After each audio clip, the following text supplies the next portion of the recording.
Chinese TikTok how silently spouting venom on 8ndin culture 在 and heritage. 美国抖音里边刷到这个，大家不知道有没有看过，我先给大家放一下，笑死我మన 了。 street food ని మన కల్చర్ ని ఎంత హెరిటేజ్ ని ఎంత దారుణంగా కించపరుస్తూ తీసారో చూడండి.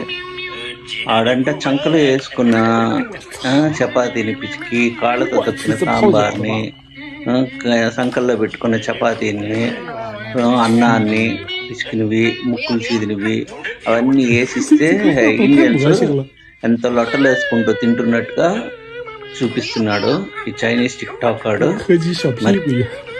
哎呦我去！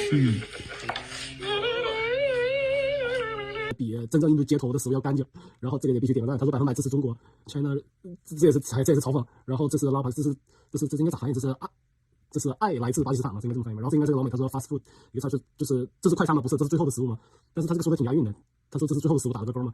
这也是大家共识嘛。这个视频里的东西比印度街头美食要好一点。这个什么赛德善夏燕的我不知道这啥意思，他的名字啥意思？应该是韩国人嘛 ？We know that 啊，他说我们所有人知道中国想表达什么。他说第一条规则就是不要错过印度街头食物。我天哪！他说 respect 尊重来自巴基斯坦，他说尊重中国，这个必须点个赞的。Nation， 他这也是真是够个。他说这个人，他说这个依然很干净啊！我的天，这下面的评论我没看啊，他这个，我天哪，他全世界好像都对中国挺认可，然后对印度的美食好像大家都在吐槽啊！我天，这个视频谁做的？太有才了呀！我的天。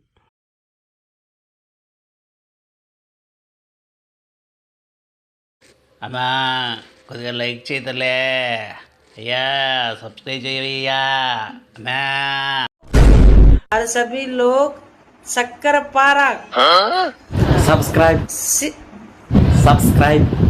शक्कर प्राइस कर देना सब्सक्राइब